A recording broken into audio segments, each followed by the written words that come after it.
Je veux prendre ta douleur.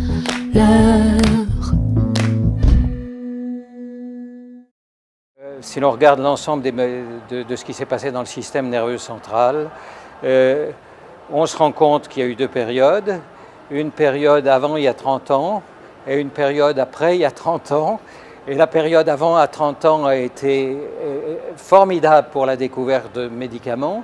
Ce sont tous les médicaments qui sont utilisés dans tous les secteurs de neurologie. Et la période dans les 30 dernières années a été une période dans laquelle il y a eu une explosion, grâce à la neuropharmacologie, des connaissances du cerveau, des connaissances du système nerveux périphérique, de la compréhension de la douleur, mais qui malheureusement n'a pas abouti franchement à de nouveaux médicaments. Je crois que d'abord il faut avoir la modestie de regarder comment ça s'est passé dans le passé, comment sont nés les anesthésiques volatiles, comment sont nées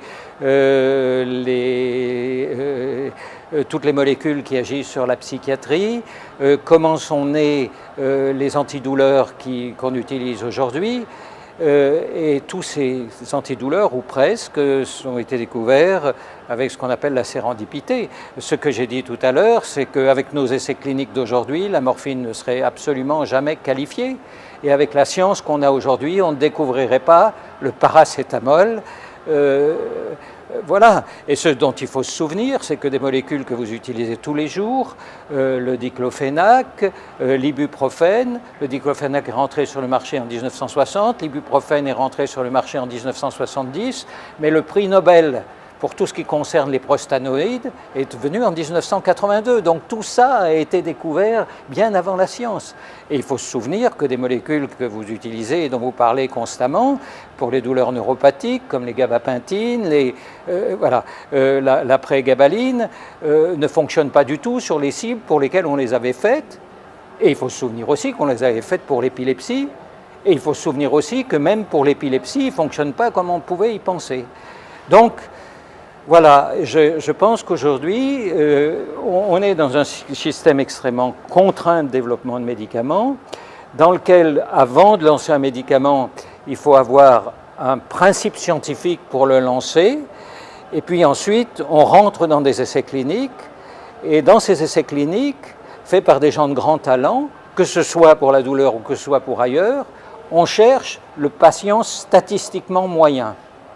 Or, toute l'histoire du médicament nous montre que c'est un médecin quelque part ou un chercheur quelque part qui a trouvé un effet bénéfique sur un patient, N égale 1, qui y a cru, et ça s'est développé à partir de ça.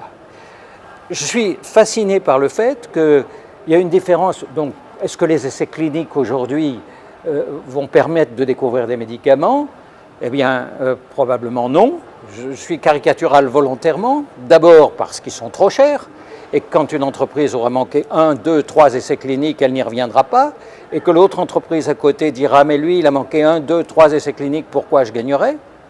Et puisque d'autre part, parce que dans des maladies extrêmement complexes comme le système nerveux, elle ne sait pas voir les cas particuliers.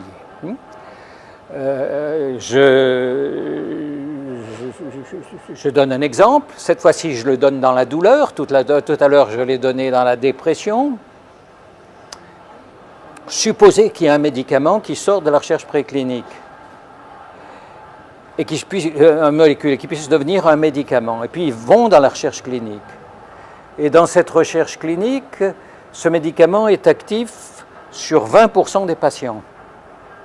Mais que sur ces 20% des patients, il ne diminue pas complètement la douleur. Ce 20% des patients, il diminue la douleur et il la diminue, disons, par seulement 50%. 50%, ça change la vie du patient. Mais un médicament qui diminue la douleur par 50% sur 20% des patients, il est impossible à aller chercher avec les essais cliniques d'aujourd'hui.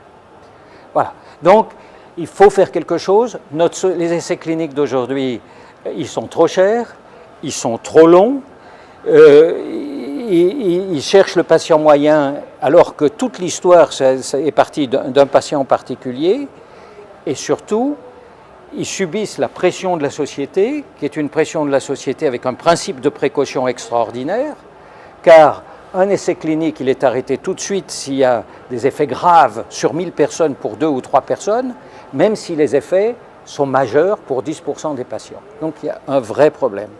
Heureusement qu'on n'a pas appliqué la recette des essais cliniques quand on a commencé à faire des greffes de rein ou des greffes de cœur, parce que jamais on aurait pu faire des greffes de rein et des greffes de cœur. Et dans le système nerveux, si on avait demandé de tester 1000 patients dans la stimulation profonde, on n'en serait nulle part. Heureusement que nos excellents collègues de la stimulation profonde pour Parkinson et maintenant pour les maladies psychiatriques, heureusement qu'on les a crus après 1, 2 ou 3 patients. N'est-ce pas?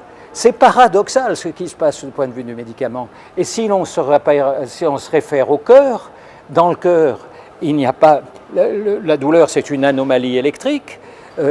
Dans le périphérique ou au niveau central, dans le cœur, il y a plein d'anomalies électriques, ça s'appelle des fibrillations, ça s'appelle des arythmies, on n'a pas su les régler avec des médicaments, mais il y a des gens particulièrement astucieux qui sont capables d'aller faire des ablations des foyers. Et ces ablations des foyers, est-ce qu'on leur a demandé de faire 100 patients avant? Il y en a plusieurs centaines de milliers aujourd'hui. Ils les ont réussi avec 1 ou 2 et heureusement, on leur a permis de continuer. Voilà, le médicament est dans un carcan absolument considérable et je n'ai pas de recette, mais il faut sortir de ce carcan pour innover et retrouver l'esprit aventureux et qui facilite la sérendipité qui existait il y a une trentaine d'années.